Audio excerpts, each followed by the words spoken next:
All right, good afternoon, everybody. It is 6 p.m. We do have quorum. I'm going to go ahead and call this evening's meeting of the Board of Zoning Appeals for the City of Florence to order. First item on this evening's agenda is approval of the minutes from the previous meeting. Minutes have been submitted to members of the board in ample time for review. Are there any changes or amendments anybody wishes to make? There being none, do we have a motion to approve? I'm on your motion to approve. All those in favor signify by saying aye. Aye. All opposed? Ayes have it. The minutes are approved. Next item on this evening's agenda. Scan up here. Oh, not too far. BZA hearing number 2025-12. Request for special exception use permit to operate a large in-home child care facility. Location is 2101 Damon Drive, tax map number 01506-01-005. Owner of record is Faith Perry. Applicant is Faith Perry. And this is listed as Neighborhood Conservation Zoning District 15. The board will now hear from city staff. Good evening. This is a single-family residential house located just south of Dix Lane on Damon Drive. Here's a close-up of it, and it is zoned NC-15, as is everything around it, which is a single-family only designation. And the future land use designation for it is also neighborhood conservation, which is a residential designation. The request is to operate what's described as a large in-home daycare facility in the home, and according to the Unified Development Ordinance, a special exception use permit is required through the BZA for a large in-home child care facility, and that is defined as a residence occupied by the operator in which he or she regularly provides child care for at least 7 but no more than 12 children unattended by a parent or legal guardian, including those children living in the home and children received for child care who are related to the resident teacher or caregiver.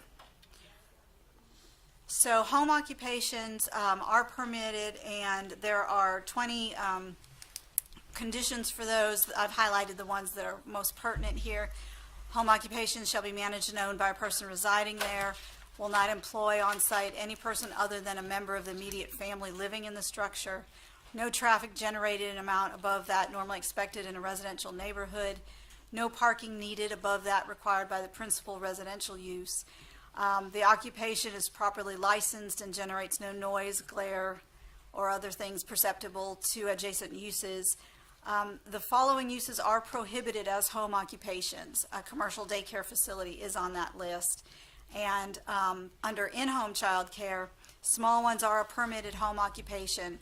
And she does have a permit for a small in-home child care because those are permitted outright for 6 or fewer children.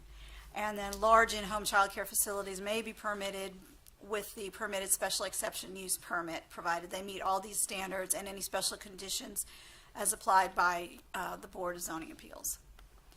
So the child care services are permitted if it's demonstrated the operator meets all certification, licensing, and other requirements of DSS, limited to a single-family detached dwelling, no other child care home within 1,000 feet. Signage is restricted to just a small 2-square-foot sign against the wall of the home. Employees are restricted to residents of the dwelling. Adequate precautions are taken so as not to create the undue burden on neighboring properties via traffic, parking, or noise. There's adequate space on site for temporary parking and drop-off and pickup during peak times, and the owner, well, this doesn't apply, but the owner for which there's an application has provided written consent. That's if you rent the unit. So, as I said, she has gotten the home occupation permit and just is asking for the special exception use permit. And the conditions for the criteria for approving that permit, which fall on y'all, is that it should be compatible with surrounding land uses and not materially detract from the character of the immediate area. There's no practical alternative location within 1,000 feet of the parcel, and it must provide a needed community service. And the It is contingent on the applicant to show how they would mitigate any concerns that the board would have. And here's a picture of the house where the request is for, and that concludes staff's report. All right, thank you very much. Are there any questions for city staff from members of the board? Have y'all posted out signs? Yes, we had it posted, we had the public notice in the newspaper, and letters were sent to all, excuse me, all immediately adjacent neighbors. Have y'all received any responses to those? We've gotten a number of phone calls and emails, expressing concerns about the traffic and noise issues potential. Was there any directly anyone against it? Yeah, all of those were against All it. of them was against it? Anyone for it? No.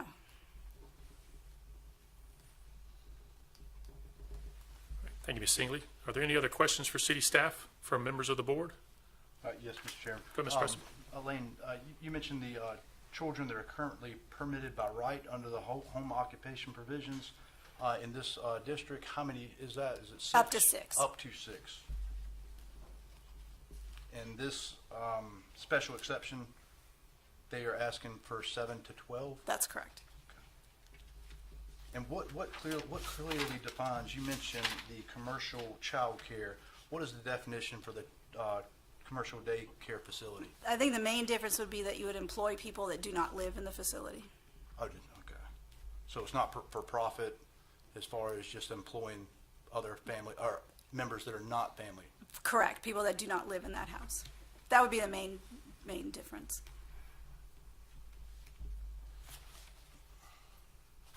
Has there been any similar request for a large in-home child care facilities in this general area that's been approved or denied We haven't had any requests for any, in this general area? or citywide. City, okay. Well, that was the next question. Okay.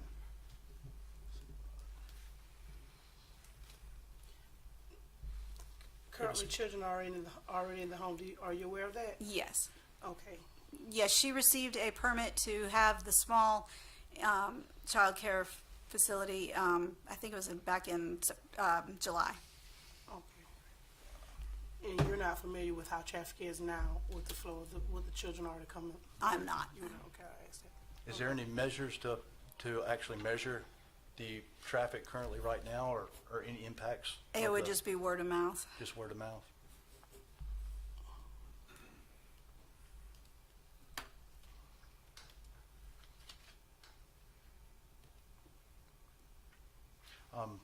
Ms. Lane, as far as if this is approved, is there any specific conditions that the city would recommend? That would be entirely up to you all.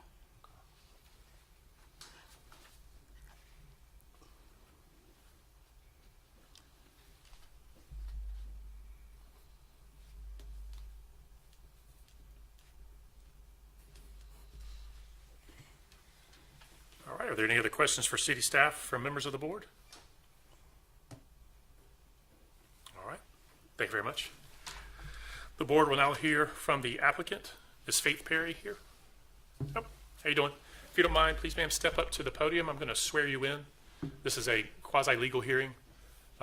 Any appeals from here go to the circuit court, so we're going to treat this similar to a court hearing. Just state your name clearly into the microphone. Faith Perry. Do you promise that the testimony you're about to give is the whole truth and nothing but the truth, so help you God? Yes, sir. All right, go ahead. Pardon me. What'd you say? Oh, I'm sorry, go ahead. Just tell us what you want to do. Oh, okay. Yes, ma'am, yeah. Hello, everyone. Once again, I'm Faith Perry, and I would like to have an in-home child care. Really, is my goal is to have an after-school program to be able to have 12, a maximum 12 children, and so operating between the hours of 3 to 7, and just to kind of help the children in the community, but not on a commercial size, Sure. but on a smaller size, and so that's pretty much what I want to do. Okay. And do you live in this home? I do. I live at 2101 Damon Drive. Okay. And let me ask you. Go ahead, yeah, go ahead. Okay. How is the parking and the traffic in the area now? With your child, with you already having kids? It's great. It's normal. Do you get any complaints about parking? No, ma'am. Okay, have you ever seen any complaints about the traffic coming through? No, ma'am. And how do we know, because you're saying you want 7 to 12 kids now, you already got up to 6 children, and the commercial, I think the only difference is not hiring someone outside of the home. Do you have adequate help if that was the case, to have someone, so we make sure you stay within the compliance? Yes, ma'am. You understand what I asked? I believe you're saying if I would have help. Yes, but would it be someone outside the family? Like, you wouldn't be paying No, someone outside? I would not be bringing someone outside. Okay. And up to 12. Let me elaborate on expanding. Anything to accommodate the children, you know, anything past 6 right now, currently right now, you indicated that you don't have anything to further, you know, facilitate them, but if you have more, do y'all have anything that would allow for that many children? Like, will you have to alter your Okay, so living space? let me just make sure. I won't have to alter my space, if that's what you're asking. Yes, ma'am. I'm sorry for that. But no, sir, I would not have to alter it because my home is big enough to be able to accommodate 12 children.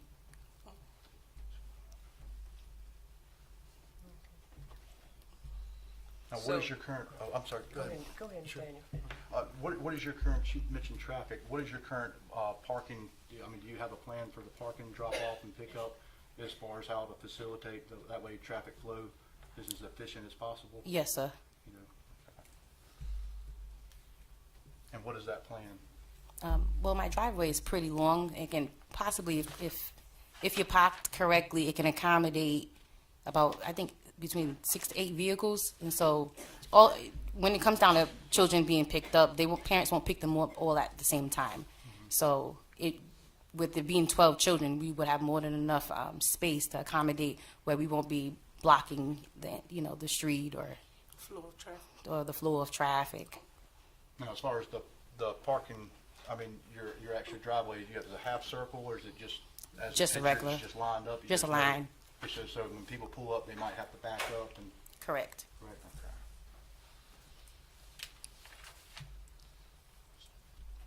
How many staff members do you presently have? Family members? Just myself. Just you yourself?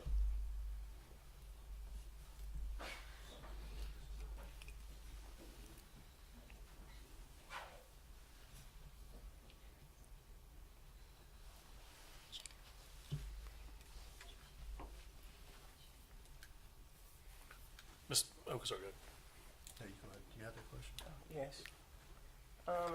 So you don't have to make any more alterations in your home. So you have rooms that are already set up as classrooms?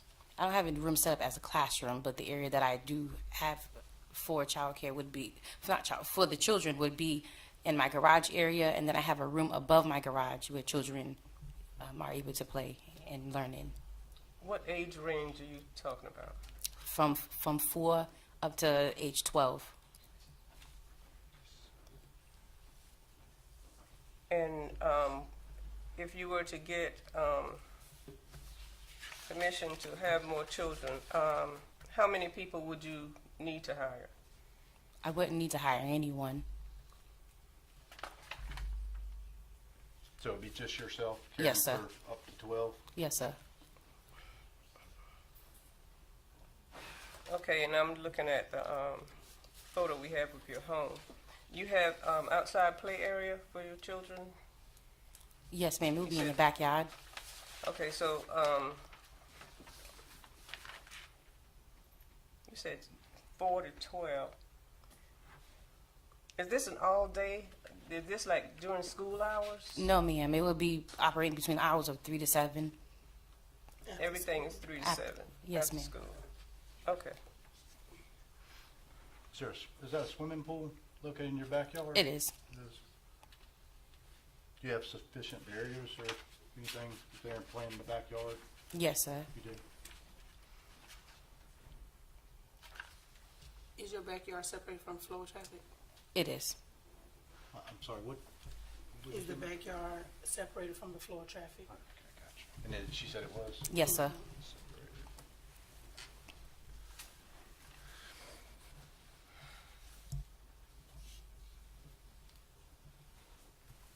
Ms. Perry, why do you believe that this particular why should this child care facility be located in a residential neighborhood as opposed to a commercially zoned? Why do you believe this?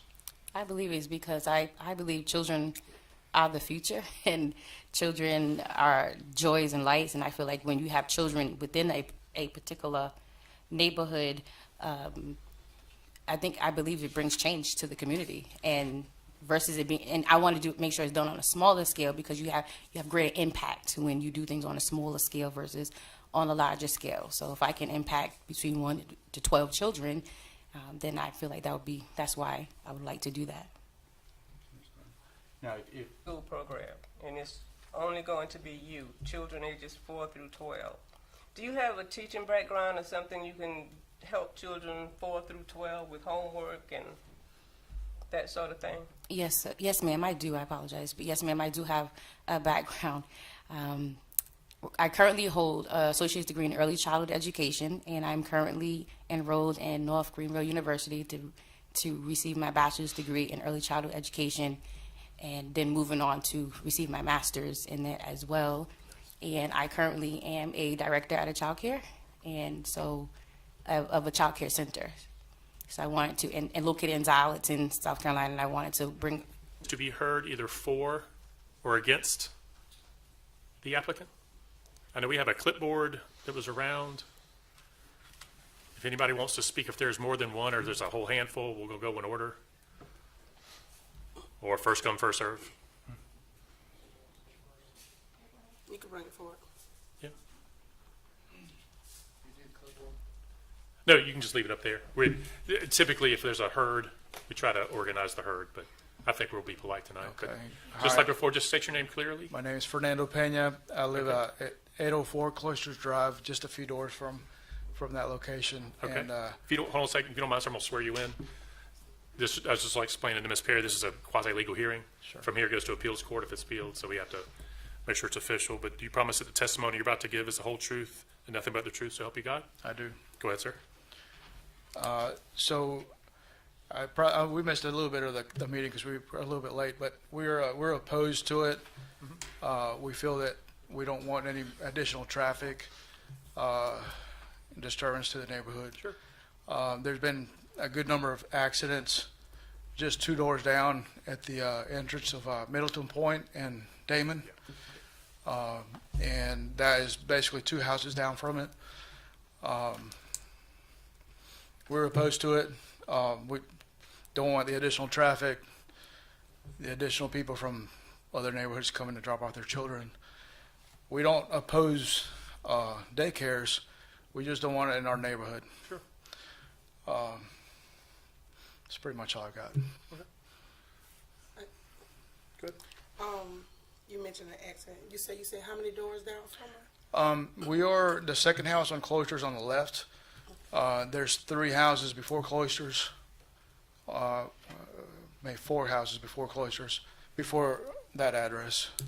So we're pretty close, Okay. very close. And you're more so opposed to a commercial daycare versus an in-home daycare? I'm opposed to any daycare in the residential area in our neighborhood. Yeah. Okay, and I'm asking you said you said y'all already have a high traffic amount? that Well, I goes mean, through it's there? Damon Drive is the highest traffic street in the neighborhood. Yeah. And there's also the entrance to another neighborhood just 2 doors down from that address, which there's a good number of accidents there quite frequently. Do you think any of those accidents had anything to do with any of the parents from the daycare itself? I'm sorry, I couldn't Do understand. you think any of those accidents could have been from the flow of traffic from her daycare itself? Well, I don't think it's open, is it? This is just normal traffic, Okay. the accidents that have happened here. Right. If you have any questions, that's all I've got. Anybody else? Okay. Thank you, sir. Thank you.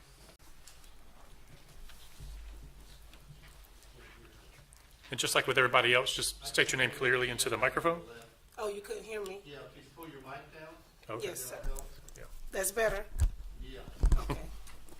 Go ahead, ma'am. Taylor Broach. All right, Ms. Broach, do you promise that the testimony you're about to give is the whole truth and nothing but the truth, so help you God? Yes, I do. All right, go ahead.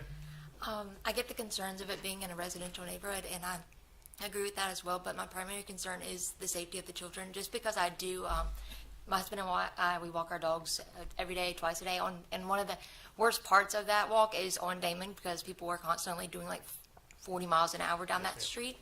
And so and also like being with children, all throughout school, like I worked at daycares, I got children, just chasing a ball, something really quickly that you don't think twice about if it were to go in the road, just that kind of thing. Like it only takes a split second. Right. And just that's my main concern is just those split second. And also the idea of the driveway, I would say, I could see it fitting up to 6 cars, but then again, I guess they're not young children, but still, again, split second things like coming and going and backing up.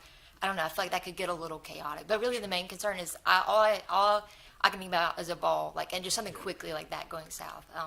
And the pool kind of does concern me too. But really, the main factor there is Damon and the lack of just traffic rules that are being followed at the moment there. So there's already that concern. Thank you. Any questions for Ms. Birch? No? Thank you, ma'am. Anybody else? Go ahead, ma'am.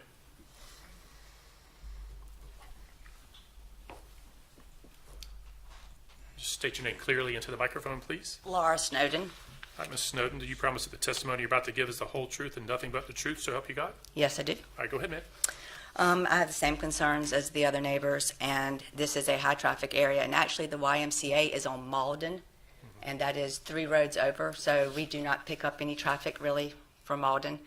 But 2011, 2012, my sister was with the Highway Patrol, and she ran radar in our neighborhood, and she pulled over 50 people going over 15 miles an hour in a 30-mile-an-hour zone, and more than half of them were cut-throughs. And that is our biggest concern is cut-throughs. And my husband and I are standing out in the yard. Our cat got run over, hit hard right before we were getting ready to go out of town to a Clemson game. And people kept right on going. We have 2 dogs. We like to walk. We have no sidewalks. There's a pool in the backyard, and there's also a house that's almost abandoned next to the house. And it also has a swimming pool, and there's no fence back there. And you're right. Anybody can run out into the road, and they're not going to have time to react. The cat had crossed the road a million times and used up all her lives. Sorry about that, Ms. Snowden. Are there any questions from members of the board? Yeah, you mentioned 50 traffic stops. Yeah, What was the 30 mile an hour, the posted speed limit is 30 miles an hour, which has always been too high. We've petitioned for it to be lowered, and we've also had a sign put in our yard that picked up the speed. Right. One of the solar sign, and she pulled, more than half the people she pulled were going 15 over. 15 over? 15 Okay, I was at over. 15 miles per hour. was 15 the miles per, posted, yeah, she didn't pull for posted anything. 30. Exactly. Wow. And it is like that, especially in the afternoons. Mm-hmm. And you've got more teenagers driving in the afternoons coming home from school. Right. And was that within a given day? Oh, that was just within a couple of hours. Within a couple hours? Wow. Thank you, Ms. Snowden. Yes. Thank you, ma'am. Anybody else? Go ahead, sir.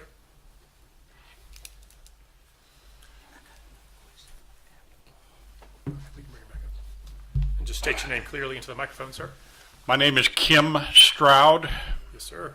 Hear you loud and clear. You promise that the testimony you're about to give is the whole truth and nothing but the truth, so help you God? Yes, sir. Go ahead, sir. Okay. I share a back fence with the Okay. applicant.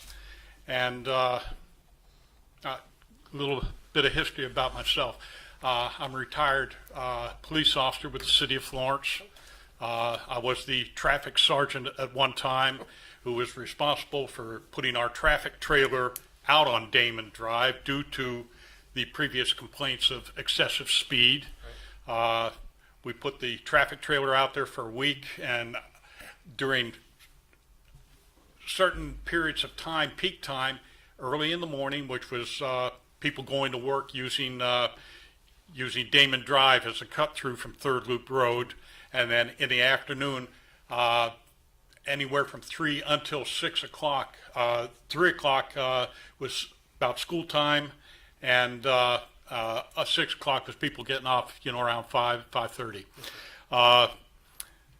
Had the trailer out there for a week and picked up the peak times and everything. Fastest speed I had was 85 miles an hour, and that was going into the cloisters, down Damon Drive, headed south. After I gathered all this data via the traffic trailer, I went ahead and I put 2 motorcycles in the subdivision during that particular time, and the amount of tickets they wrote was unreal. And it took a period of time for people to understand that that wasn't going to happen. But once we're out of the neighborhood, a little bit of time goes by and it happens again. I do share a back fence with the applicant. I am aware of the pool in the backyard and I don't know if the hot tub is still up on the back porch.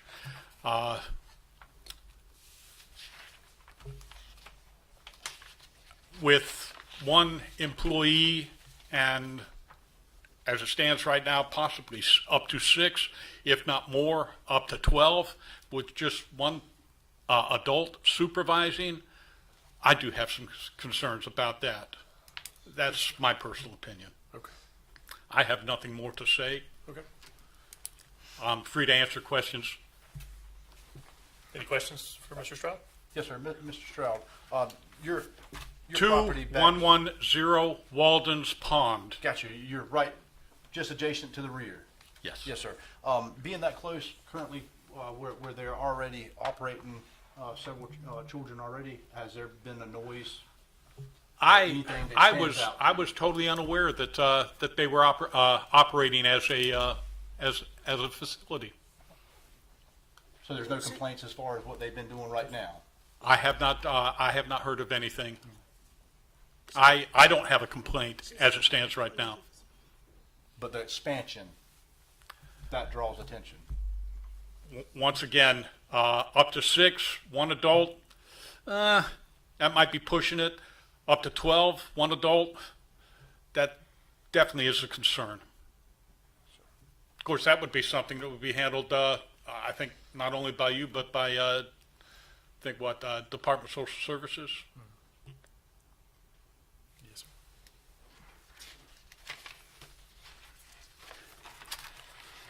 Any other questions for Mr. Stroud? All right. Thank you, sir. Okay. Yeah, thank you. Anybody else? Yes, sir.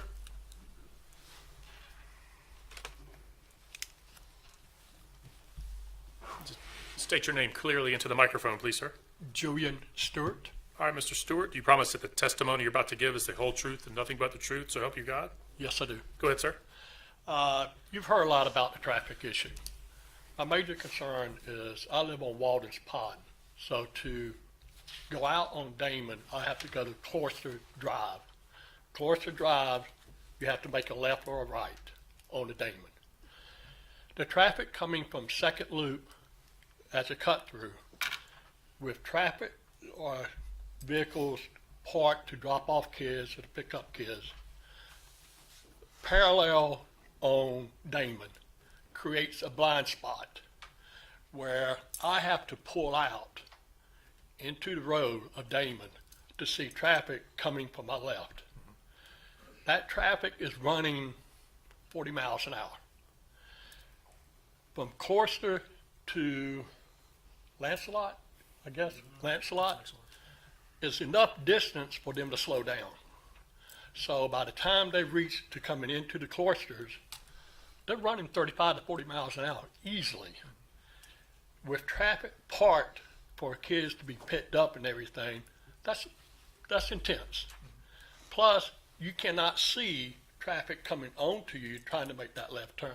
There's a blind spot. That's all I have. I have a question. Yes, ma'am. Have you encountered that already with parking? Has that something you already encountered? I have seen it with the residents on the corner, how they park their vehicle on the corner of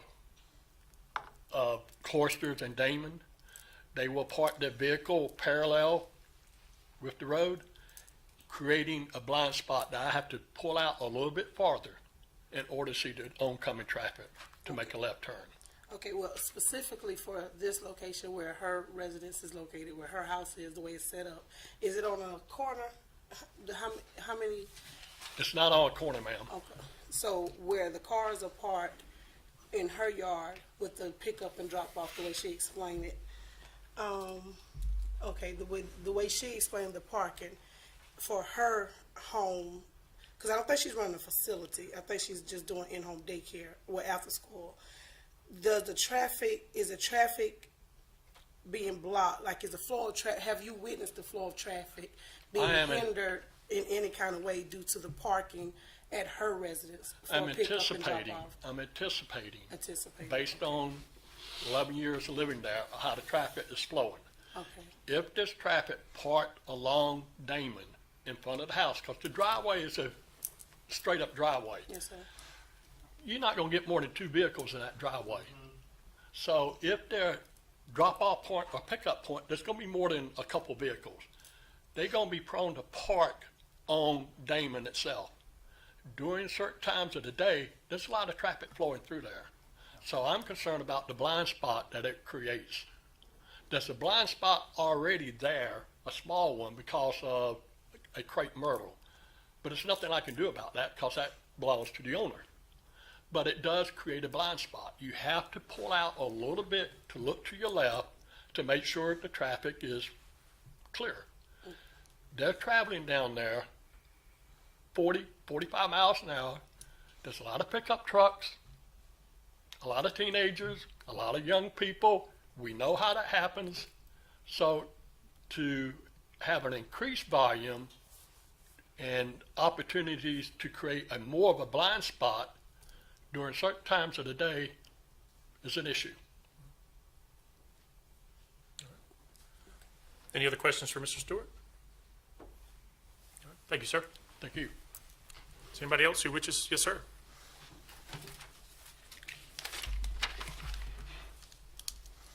Just state your name clearly into the microphone, please. Yeah, my name is John Eckenstein. All right, Mr. Eckenstein, do you promise that the testimony you're about to give is the whole truth and nothing but the truth, so help you God? I do. Go ahead, sir. So the testimony that was given here earlier was that they could fit 6 to 8 cars in that driveway. Was I correct on that? That's what Ms. Perry was Okay. stating, yes, sir. And as you can see in the picture, the most you could squeeze in there would be 4, and that would be putting it tight. Size. And is it, you say you're not used to seeing cars parked at all within the street? On I've Damon been there Drive? 20 years, and I can't remember. Further up on Damon, you'll see like a utility car or a yard service or something, but for some reason, that little 1-block stretch of Damon, if you put a vehicle on the street, it's tight. But have you witnessed vehicles on the street often within the facility, within the? Not in this area? 1-block area. It's rare to, the people that live in that 1-block area just park in their driveway. Okay, Yeah. and the house itself, you said you witnessed it once last week, but it's not really, it hasn't been a problem, have it? No, but then too, the daycare is not open. I mean, when did this, it's already a facility now, is that what you're saying? How many children? 6. Huh? 6. 6. Yes, sir. I travel that Damon every day, and I didn't know if anybody was even living in that house. Okay. So I'm not seeing the activity of 6 in there now. I'm not sure how that is. And when was it started? When did that start, this 6? I don't know, and I don't think she's doing a daycare. I think it's just more like an after school. Yeah. So you have to be cautious. And once something is this approved, that opens the door for other things that come into our neighborhood. It's a residential area. Yeah, yeah. Yes, sir. And it's just, I'm not against daycares by any means. My kids went to a daycare, but it was zoned for daycares. It was zoned commercial and not in a residential area. Yeah. Thank you, sir. Okay. Is anybody else who wishes to be heard either for or against this application?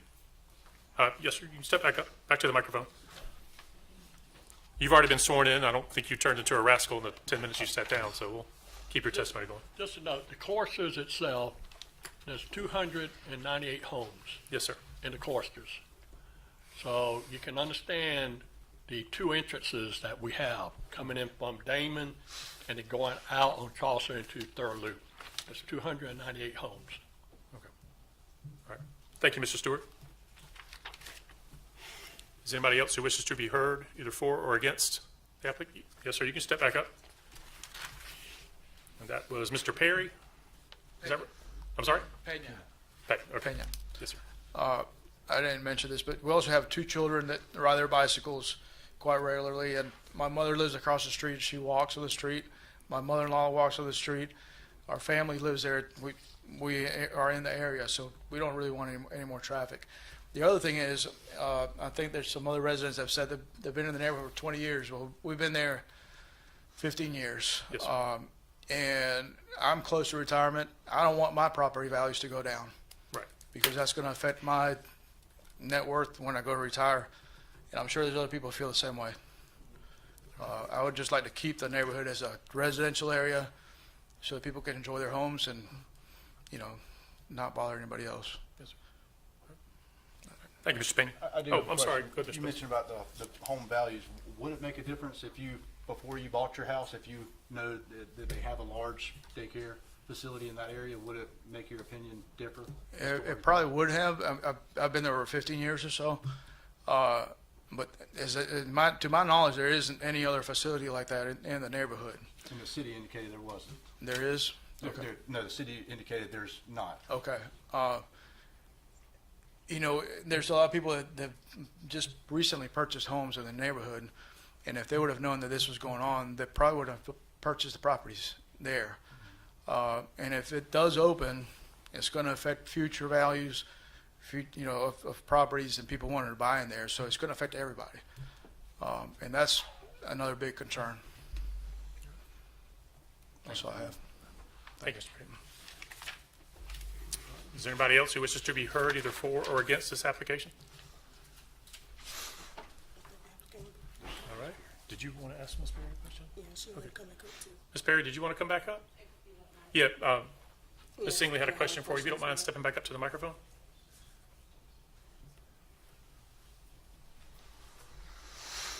And as with everybody else, you've already been sworn in, so we're not going to do that again. Go ahead, Ms. Singley. You go ahead and say what you wanna say, then I'll ask you my question. Okay, thank you so much for this opportunity. I did want to address some of the concerns that the community have. Sure. Regarding, safety and ratios and whatnot. As stated before, I have a degree and experience in early childhood education. One of the concerns that, was stated was, the ratio. I mean, that's a classification we use in early childhood, and according to the DSS rules and regulations, if you have 4 children and the majority of the children are 4 years old, you can have 17 children to one person. And and if the children are older and you have more, like a 5-year-old, you can have more children to one person. I do want to address that to let you know that if I was permitted to have up to 12 children within my home, then I would be permitted, even according to the Department of Social Service, to be able to have that.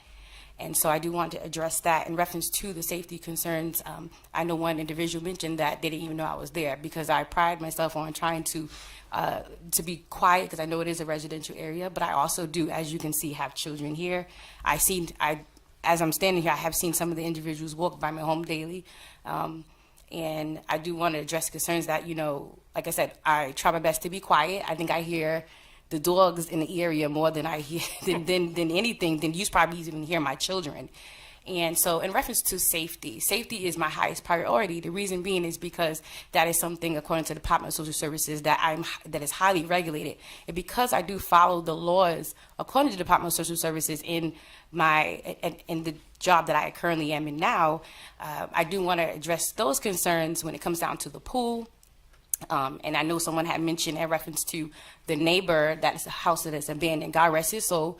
Mr. Kent Lattimore has passed away last year. He did have a pool, so they addressed the concern. The pool is no longer there because he did, prior to him passing away, he did fill the pool in. So I did want to let you guys know that.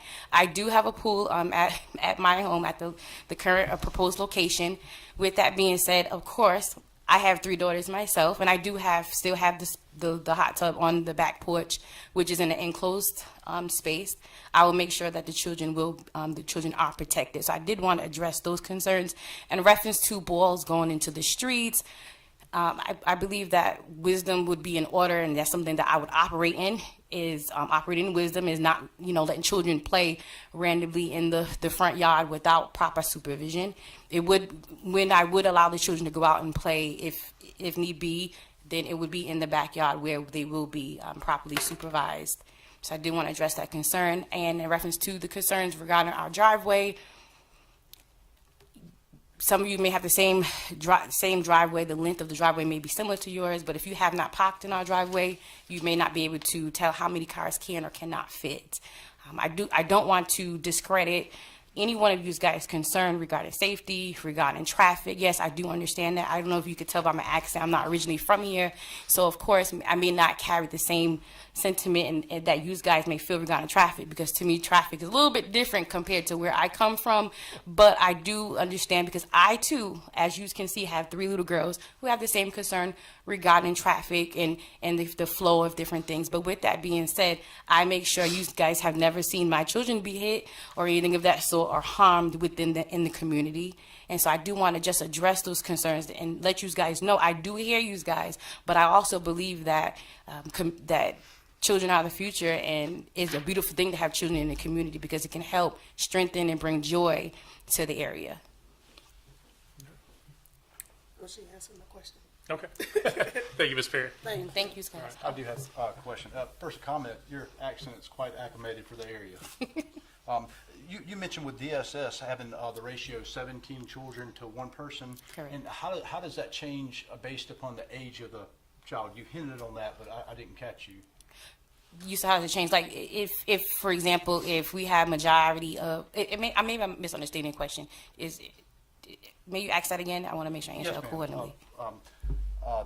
You mentioned DSS. According to DSS, the ratio is 17 children to 1 adult. And Yes, then sir. you hinted on about the age group, and it might change based upon the age of the children. Okay. How the I how the need- child-teacher ratio is based on the classification of age range. Yes, ma'am. And yes, sir. I definitely, and thank you for asking that question. If the children, like for example, if we had 12 children, 2 was 4, and the others were 5 or 6, then if it's one teacher, then we would have more. But if we had a majority of 4-year-olds, then we can have up to 17 children. When it comes to that, so I wanted to. Does that help clarify? Yeah, up to 17 based upon that age. I got you. Yeah. Correct. Thank you. Thank you, Ms. Perry. All right. The board has heard from everyone. The chair is now ready to entertain a motion. I'm sorry, what? What? Oh, I'm sorry. I'm sorry, sir.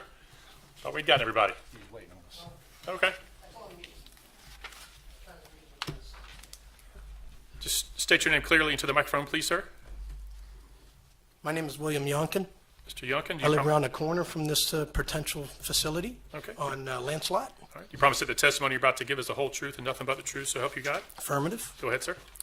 All the concerns that we've heard from other neighbors referencing the traffic and blind spots, no sidewalks, all great concerns. Backing into Damon, bad idea. Anywhere on Damon, let alone there at the bottleneck that was mentioned by Julian. My next concern is it appropriate to ask the gallery, show of hands, for and against? Is that something you would do? Talk about asking us. Can for I show ask of the hands? gallery right now? Oh, ask them? Yes, sir. Who's all here against? Raise a hand, please. Okay. And all for? Thank you. Yes, sir. Thank you, Mr. Yunkin.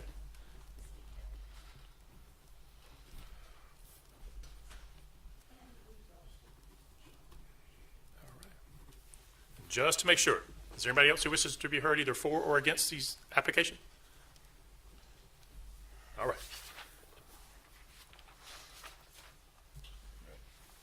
The chair will now entertain a motion to either approve or deny this request. Mr. As Chair, a reminder, yes, sir? may I make a comment just to make sure we're on the same page as far as this being a special exception Sure. use permit? Go right ahead. And clarify with the city, this being a special exception, that finding the facts is not necessary, correct? That's correct. It's a straight up or down vote. Straight up and down vote. Okay. Thank you, Mr. Chairman. Thank problem. you, Lane. As Mr. Poston iterated, this is not findings of fact. This is simple, a motion to either approve or deny. The options are listed there. You can either recommend approval based on the information provided. You can either recommend approval with additional conditions that we as the board can set. We can defer. We can suggest other alternatives, or you can outright deny this request. Chair will now entertain a motion.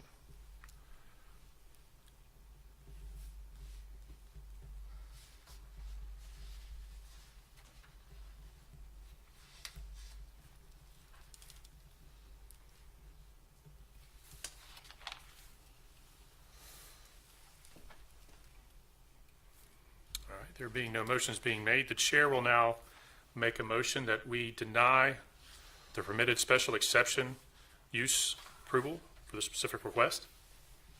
Do we have a second? You have a second. Ms. 2 seconds. Ms. Moses, Ms. Moses, second. Ms. Moses, make a second. All those in favor of denying this request, please signify by saying aye. Aye. Aye. All opposed? I oppose. One opposed? The ayes have it. The motion carries. This permitted special exception is denied. Ms. Perry, I applaud your passion, and I know the show of hands was a little rushed, but nobody in here is against your character or your desire to help kids. This is just the wrong place at the wrong time.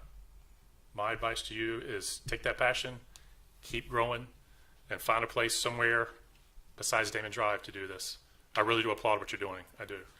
And Mr. Stroud, as a former teenage driver and participant of Florence's traffic police officers, I want to thank you for your service, sir.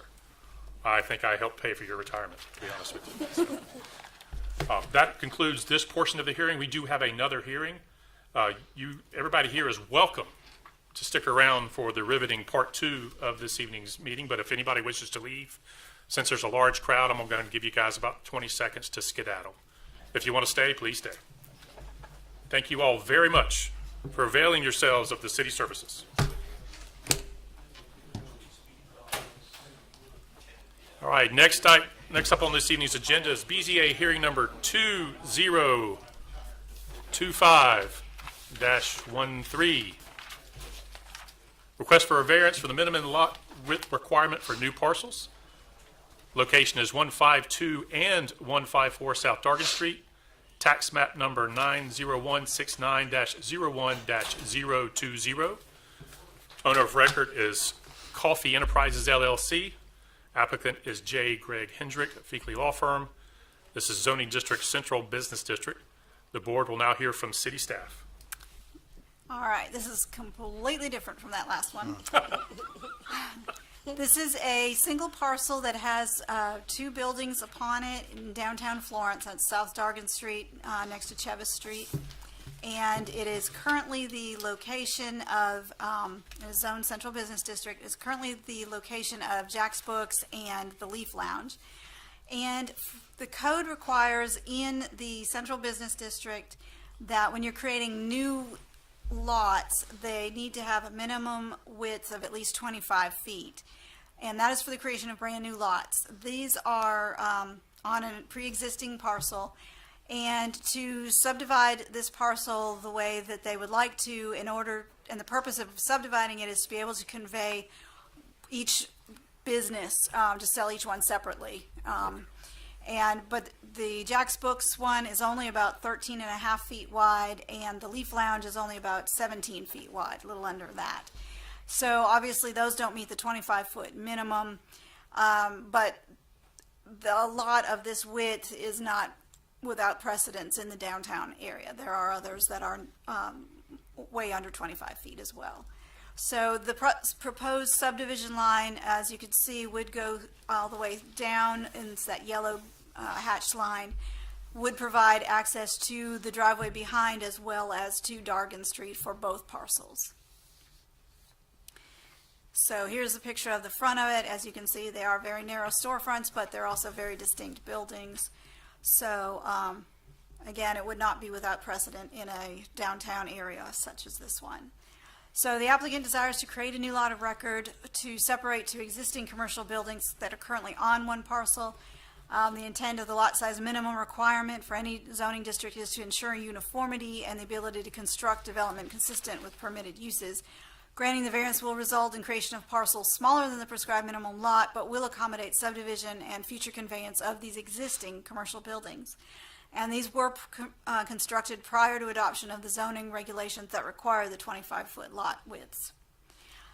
There are other examples of parcels with narrow lot widths. Most in the area meet the minimum lot, as the minimums in the UDO were probably established using those averages, but it is not uncommon for smaller ones to occur in downtown areas, both in Florence and other cities.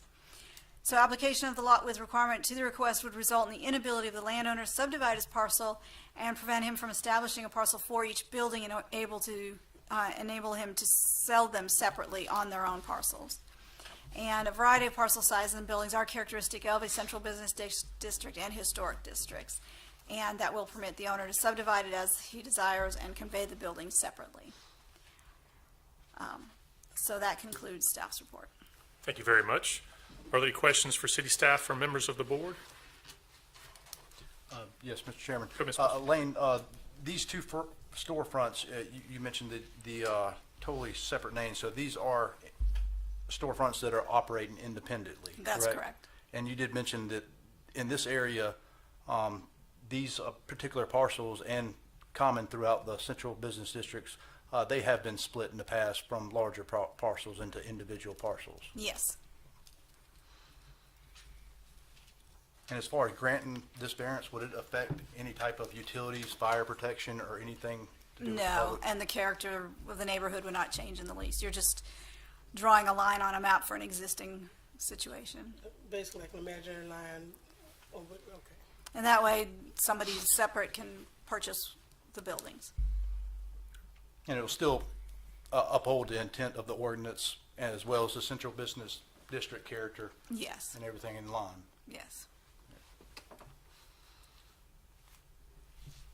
Do most of these parcels in the central district, business district, do they adhere to the 25 minimum, I would say it's probably about 50%. 50%? But most of these buildings that look like all one building are really separate buildings that have just been share a sidewall. And by comparison, townhouses only need a 16-foot wide parcel, and they are to be subdivisible. And that's just for townhouses. Correct. But it would not be without precedent to have a lot that small. And that's 16-foot width? Okay. That's all right, just technicalities.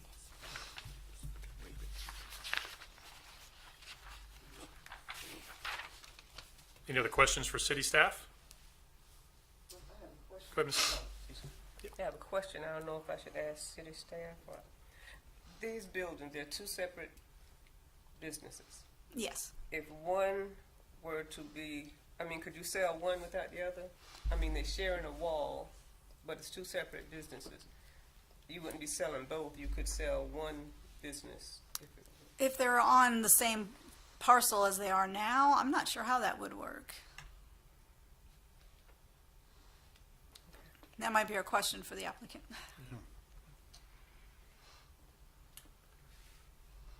The current parking in the front, public property. Yeah, but as parking, far as, providing- Does it matter which parking is which, or this is common use for? It's common. In the central business district, you do not have to specify off-street parking. Well, now, in the rear, where the complex is, they actually have designated parking for the buildings itself.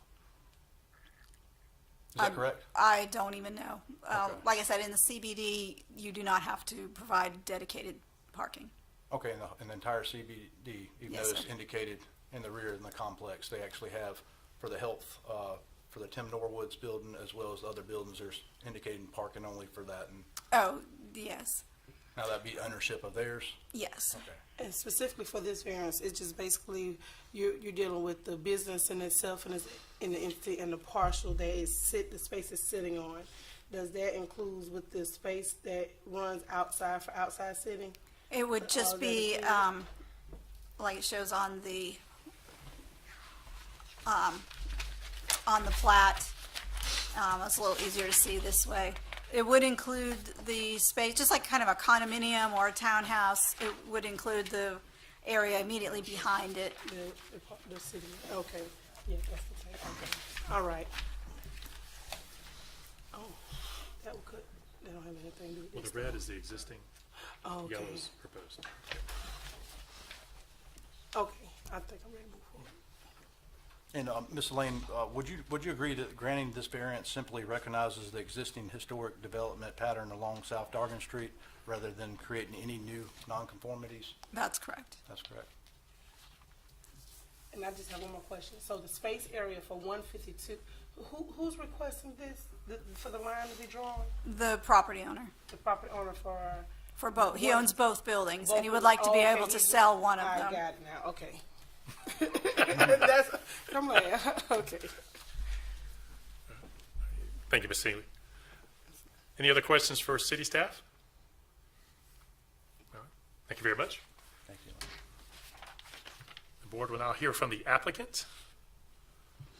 Mr. Hendrick, you here? Please step up to the microphone and state your name clearly, sir. Well, good evening, Mr. Chairman and Yeah.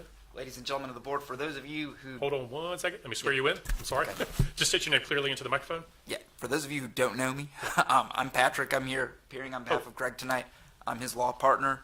Okay. I'm also appearing on behalf of the property owner, Kafia Enterprises LLC. Okay. As has been requested, is a subdivision of the current lot. One second. What's your last name, sir? Patrick? Ford. Patrick Ford? Yes, sir. Okay. Mr. Ford, do you promise that the testimony you're about to give is the whole truth and nothing but the truth, so help you God? Yes, sir. Okay. And the gentleman standing next to you, Is Dr. John Keith. John Keith, all right? Yes, Dr. John Keith. I'm the owner of Kofia Enterprises and the owner of the properties.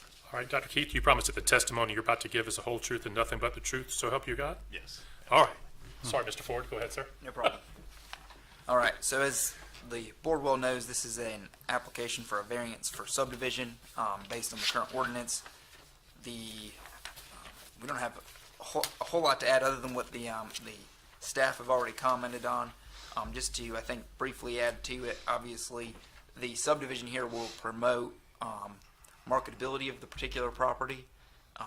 As was indicated, this is one parcel with two buildings that are being leased to two separate tenants. In this particular case, one of the tenants is wanting to contract to purchase it. And I think also the subdivision will promote owner-occupied property versus leasehold property. Right. As right now, one particular owner buys both, or buys the entire building as in its current state.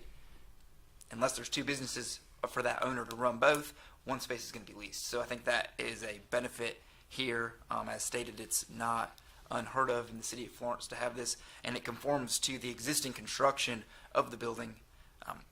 My guess would be is at some point there was common ownership applied to combine maybe these two buildings together into one, and with the ordinance change, now we have to go back through to actually formally request to subdivide it. Yes, sir. In order to get a separate map number. Overall, I think for those of you who know Dr. Keith, he's been a pretty large proponent of downtown development over the years. He's certainly done a lot to better it. And I think the particular occupant in this case, which is the bookstore, Jack's Books, that's seeking to purchase it, has created a little bit of a staple downtown in the recent year. There's been a lot of good feedback, and I think certainly in terms of betterment for the community and the diversification of the businesses down there, this is definitely a step in the right direction.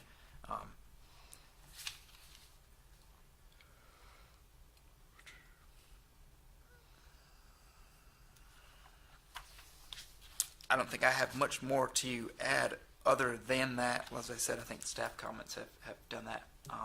To answer Ms. Moses' question, currently if it were to be sold, it would have to be sold as an entire tract or one lot. Without subdivision, neither could be sold from a title standpoint. So that's why this would have to be subdivided for the individual building to be sold. Thank you. Thank you, Mr. Ford.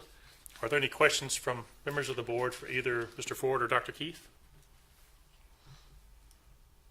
Yes, sir. Mr. Chairman, Mr. Ford, why would the strict enforcement of this 25-foot, why would it affect the current, would it create, what hardship would it create by heeding to that 25-foot width itself? Yeah, well, would limit the marketability of both buildings by the owner. I mean, the owner would only be limited to selling that property to another owner who wants to own both sides, or both buildings, so to speak, which is just generally an investor if they don't have two businesses to operate. So overall benefit for the city would be promoting owner occupancy of the spaces. I think a lot of research out there shows that at least from my understanding, owner occupancy, people tend to take more pride with everything that own it. That's not the case in all business standpoints. Obviously, every business wants people to come there and patronize it, but I think that that's also to the benefit of keeping these more diversified businesses downtown. If they can't buy the particular space they're in, they'll have to go find a different space, which would lead to vacancy, which would have to lead to more tenant and occupancy. And with the unique size of this building, it's difficult to find businesses that will run in and out of it as well. So buying it might be more of appealing for other business owners that want to operate. As opposed to a leaseholder? Yes, sir. Correct. So basically, right here, y'all coming to access this because it's a prominent business that pretty much want to have ownership, and you trying to do this to allow them to have that. Yes. Pretty much, okay. And there's a common wall you mentioned, and both of the buildings itself, they have their own individual addresses sharing a common wall. Both buildings have separate utilities, separate entrances and exits, completely separate. Utilities, everything is already separate. Really, the only thing that's not separate is on the GIS maps or the planning maps. It's combined into one tax map number. And that's the partial. Yep, that's this current parcel. So So nothing would would affect those types of aspects. Each owner would have their own separate utilities and all of that. As far as the infrastructure, utilities, and so on, the thing we're changing is the parcel number, adding the parcel to That's exactly right. We're just separating it to make two parcels instead of one. So you did mention each unit will have its own utilities separate from the other one regardless. Yep, it's already set up that It's way. already set up that way. Thank you, Mr. Yep. Ford. Thank you, Mr. Poston. Any other questions for Mr. Ford or Dr. Keith? All right. Thank you, gentlemen. Thank you.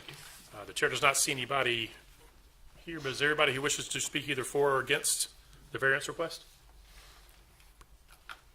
I have to ask the city, have anyone was opposed or against? Did y'all have your signs out? No. Mr. Chair, I would like to ask. Go ahead, sir. A question either for the city or the applicant.